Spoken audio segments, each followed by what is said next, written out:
Коронавирус апаты дүйнөнү каптады. Анын ичинде Кыргызстанга бул оорунун эпкини да келди. Канткенде бул илдетке каршы турабыз, туруштук бере алабыз. Сиз көрүп жаткан туруштук долбоору, менин атым Урмат Борченов. Саламатсыздарбы?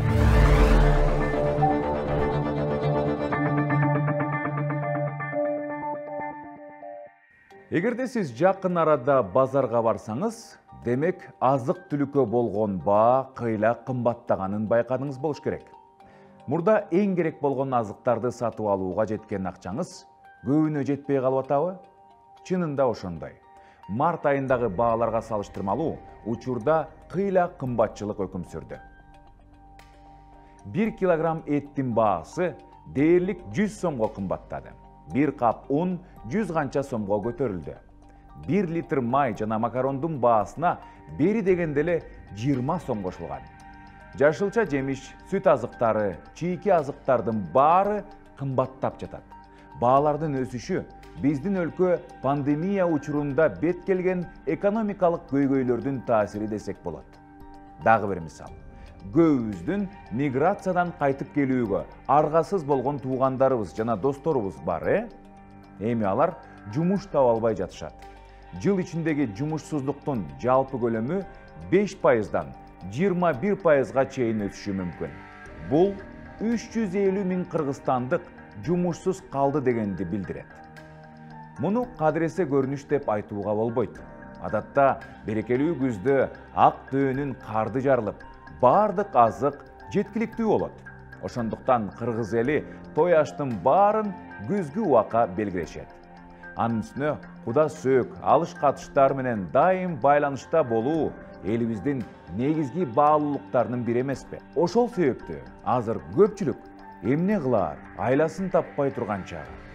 Ооба, коронавирус биздин саламаттыгыбыз үчүн коркунучтуу экендигин баарыбыз түшүнүп турабыз. Бирок адамдар күн кечирүү үчүн акча табышы керек. Көпчүлүк үчүн азыр азык-түлүгү жок калуу вирус жуктуруп алгандан да коркунучтуу болуп турат.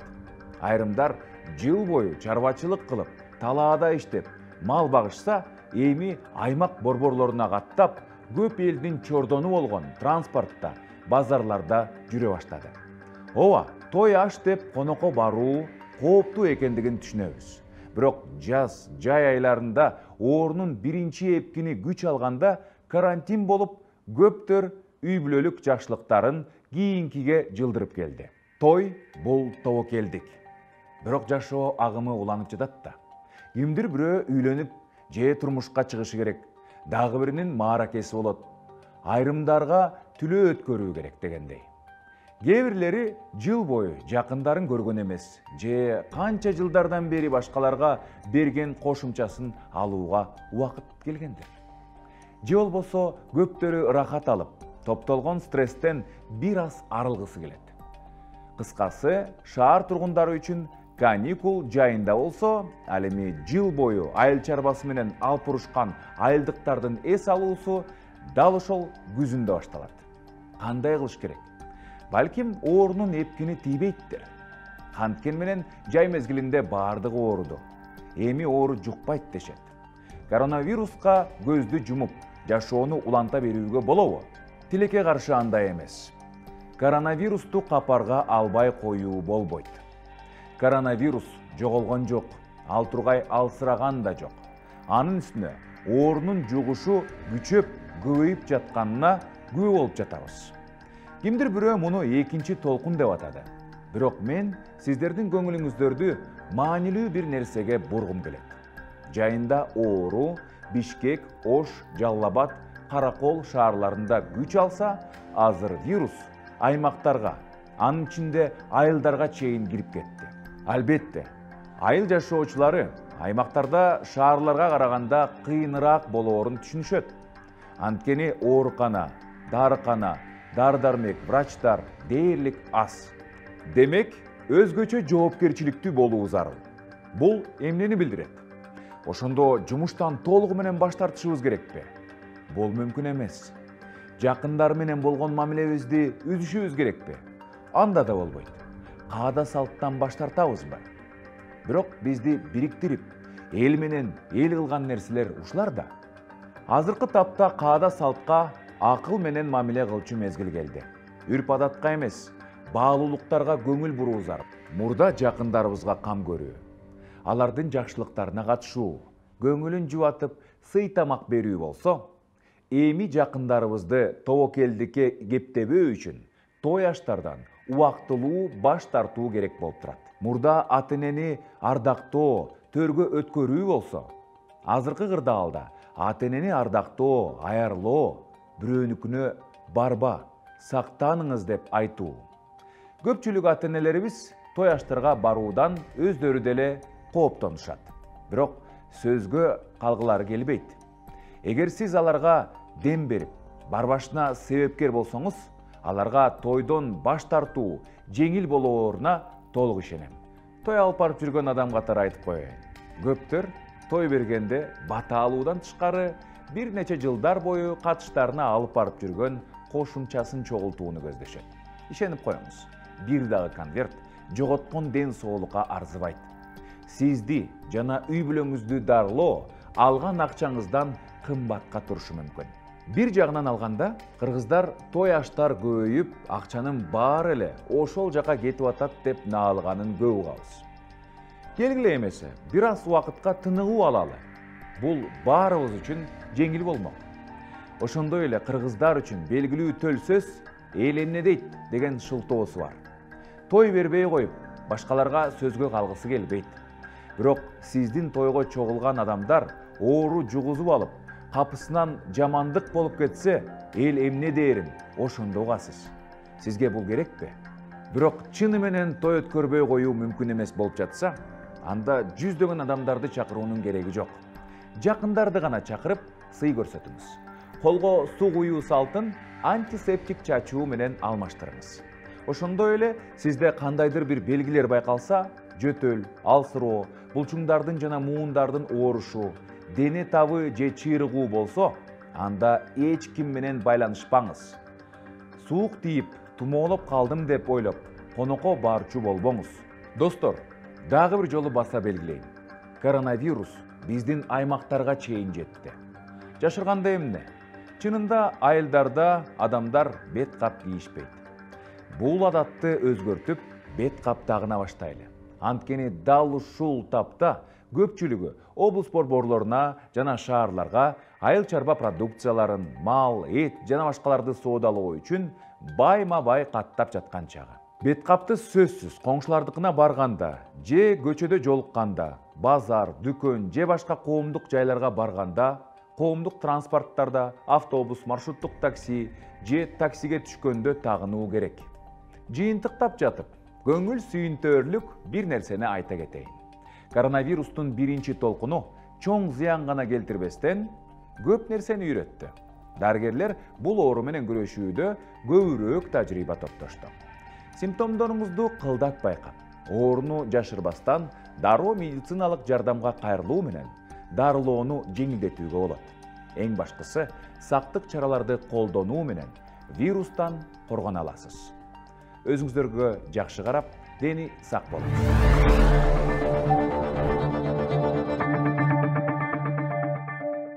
Азыр учурдагы оорунун аймактардагы жайылышы, сууктагы илдеттин өзгөчөлүктөрү жана пандемия маалында биздин элибиздин салттарга болгон көз карашы кандай болушу керек тууралуу маек курууну чечтик. Бизге байланышта республикалык вирустарды көзөмөлдөө боюнча илимий борбордун жетекчиси, медицина илимдеринин доктору Нурматов Зурдин Шарипович. Саламатсыздарбы? Алгачкы сурообуз Кыргызстандагы пандемиянын азыркы этабын экинчи толкун деп атаса болобу?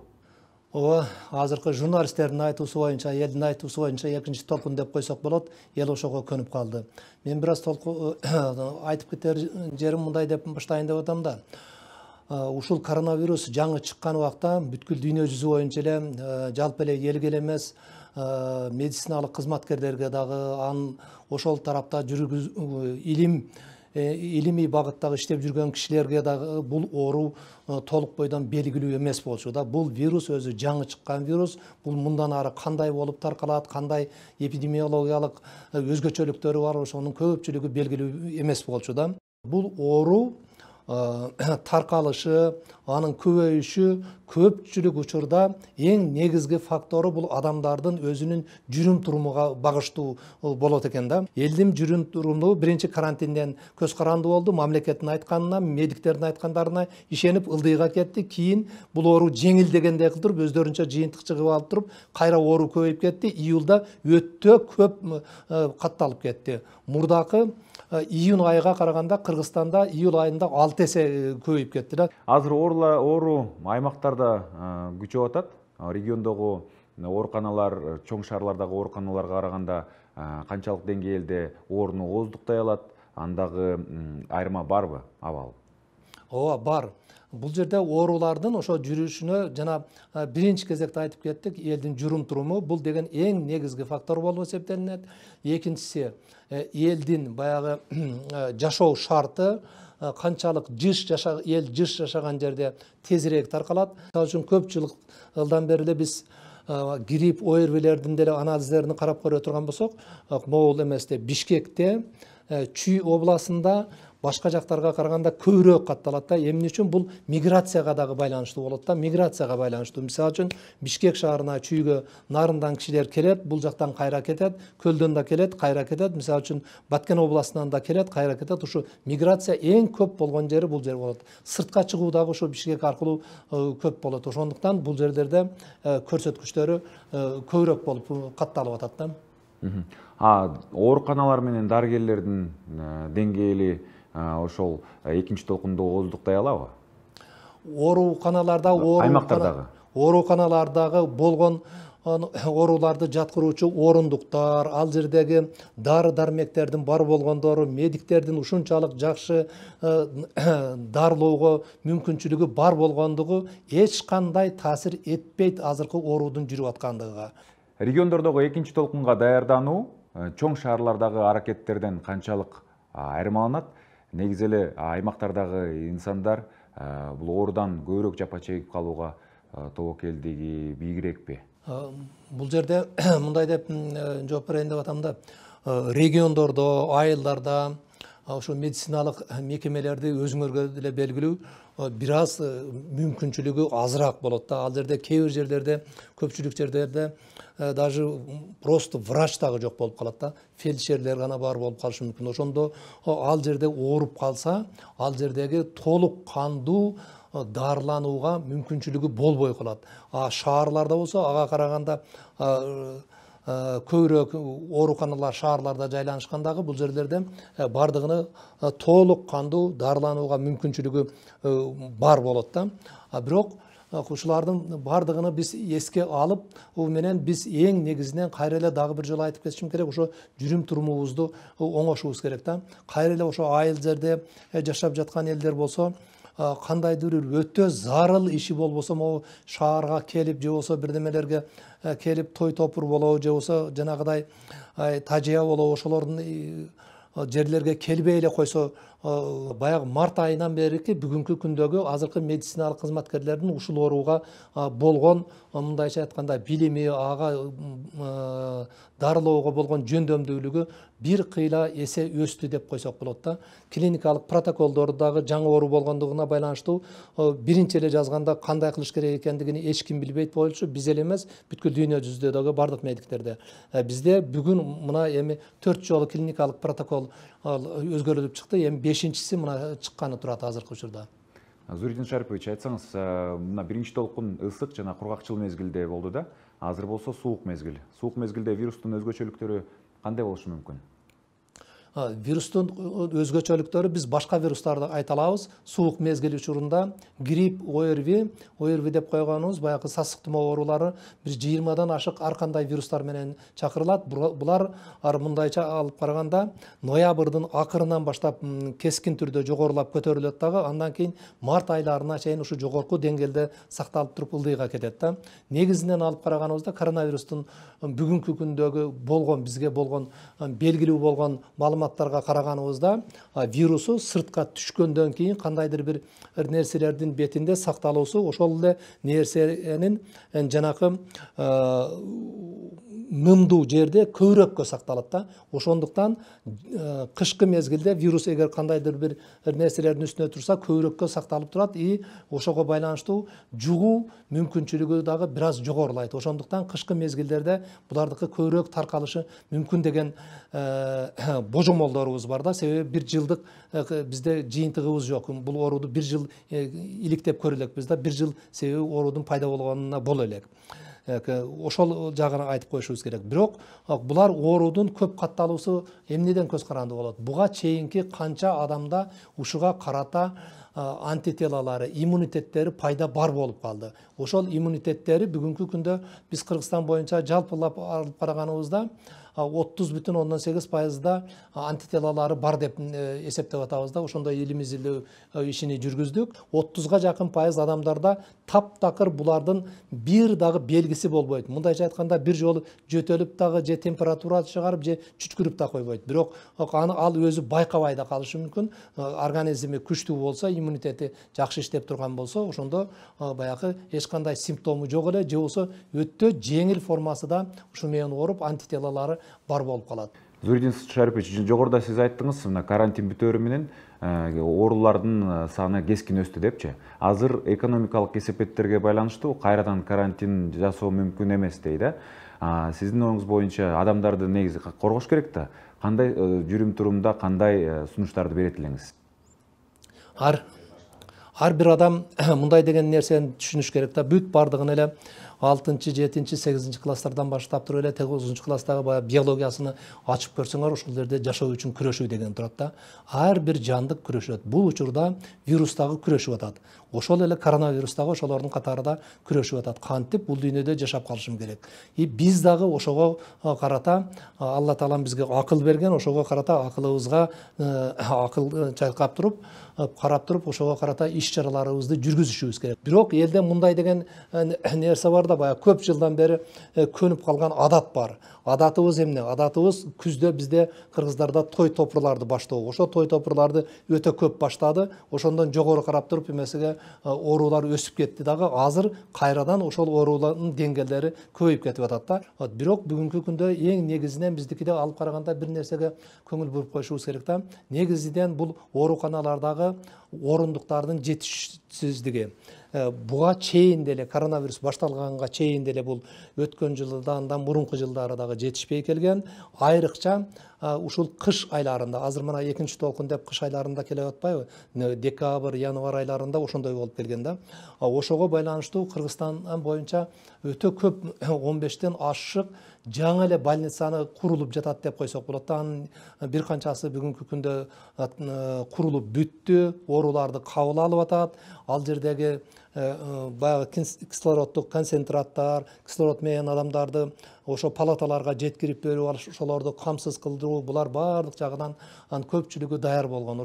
Жөнөкөй эле адамдар өзү эле тойлорду жасабай койсо, тойлорду дагы мен мындайча бир аз каттуураак белгилеп кетким келет да. Той дегенибиз эмне? Той дегенибиз кандайдыр бир мекеменин жабык имараттын ичине кирип алып туруп, шамалдатылбаган жерде бул вирус абага да таркалат да. Эки жака чыгып кетире койбой ошону 5-6 саат сен бул ооруду жугузуп алмайынча кетпейсиң деген аракет сыяктуу көрүнөт да менин көзүмө. Мисалы прогноздор менен бөлүшө кетсеңиз, пандемиянын активдүү фазасы канчага чейин созулушу мүмкүн, анан оорунун азайышы күтүлөбү? Бул пандемияны биз мындай түшүнүшүбүз керек да. Бул пандемиялар дагы ар кандай болот да. Кээ бир пандемиялар бар, өтө чоң пандемиялар да. Бул өтө чоң пандемиялар деп биз эмнен айтабыз? Бүт тарыхтан билесиңер, 1720 жылдары чуманын пандемиясы болгон. Чумада оорусу жок адамдар кырылып кеткен. Андан кийинки 1820 жылы баягы холераныкы болду. 1918-18-20 жылдары испанка деп туруп грипптики болду. Чоңураак, бирок өтө масштабы боюнча азыркы могу коронавирустагыдай болгон жок да. Эми бул канчага чейин созулат? Бул канчага чейин созулат дегенде теориялык түрдө гана биз айта алабыз. Теориялык түрдө адамдарда антителасы бар болгондо ошол кимде антителасы бар болсо ал адамдарга жукпайт. Андан кийин алыс жашап жүргөндөргө ошол боюнча кылдыра берет. Андан бунун дагы бир токтото турган куралыбыз эле биздики баягыдай вакцина болуш керек да. Вакцина эмки жылкы 2021 жылкы күз айларына чейин бир дагы дүйнө жүзүдөгү эмеси фирмалар деп кое берелик. Ошону иштеген илимий изилдөө мекемелери дагы муну толук боюнча баягы сыноодон өткөрүлүп, уруксат алып, жалпы элге колдонсун деген этапка жетише албайт. Себеби ошого ошончолук убакыт керек да. Анда соңку суроо, жогоруда сиз той тууралуу өзүңүздүн оюңузду айтып өттүңүз. Анан кийин эми кыргыз эли бата алабыз деп эле тойду дароо баш тартып тойду өткөрбөй койгонго дагы оор болот болуш керек. Тойдун ордуна сиз эмне сунуштайт элеңиз? Бул бир тыйындык каражат кереги жок туруп эле анан кутулсак болот да. Тойду жасабай кой, алыстан туруп деле дуа берсе боло берет. Дуаны кайсы жерден эле берсе боло берет да. Бул өзүбүздүн эле баягы күнүмдүк көнүп калган адатыбыз да. Тойду көбүнчө кылганда да өзүңөргө деле белгилүү кылганда баягы дуа алышты деле унуттуп деле калат. Ал дуада сөз эмес.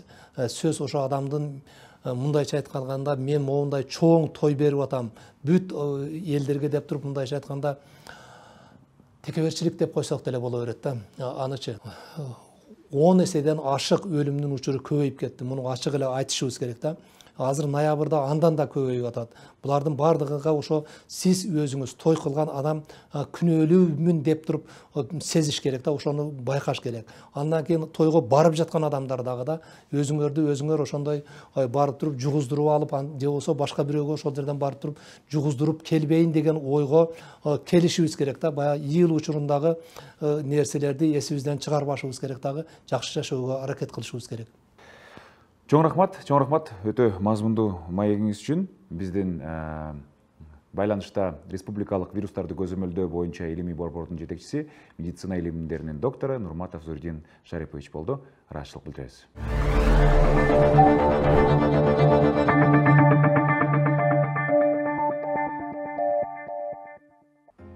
Дарыгерлер коронавирусту дарылоону үйрөнүштү. Экинчи толкундан коркуунун кереги барбы? Чынында эле дарыгерлер коронавирус инфекциясын дарылоодо практикалык тажрыйба топтошту. Бирок вакцина же вирустун өзүн айыктыра турган дары жок. Демек тобокелдик дагы деле сакталууда. Мындан тышкары, азыр аймактарда оору жуктургандар көп.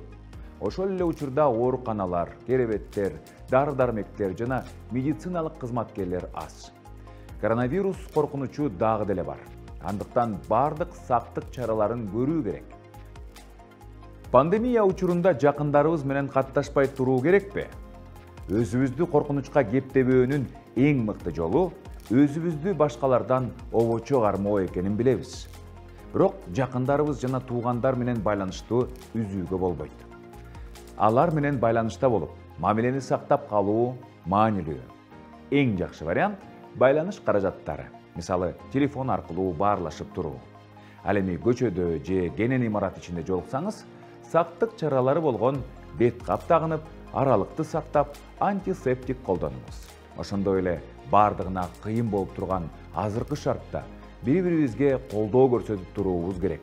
Себеби айрымдар жашы улгайгандыктан же саламаттыгынан улам сиздин камкордукка жана жардамга муктаж болушу мүмкүн.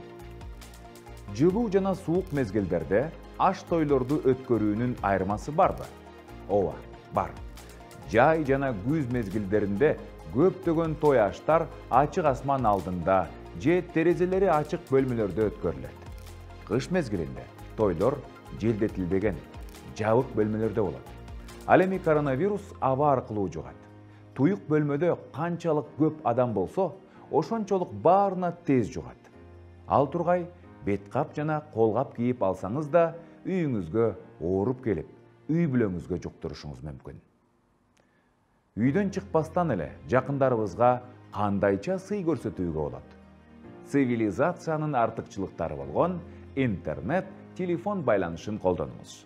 Көрүү керек болсо, видео байланыш деген бар. Азыр виртуалдык бөлмөдө 20 адамга чейин кошуп баарлаша турган көптөгөн акысыз кызматтар бар.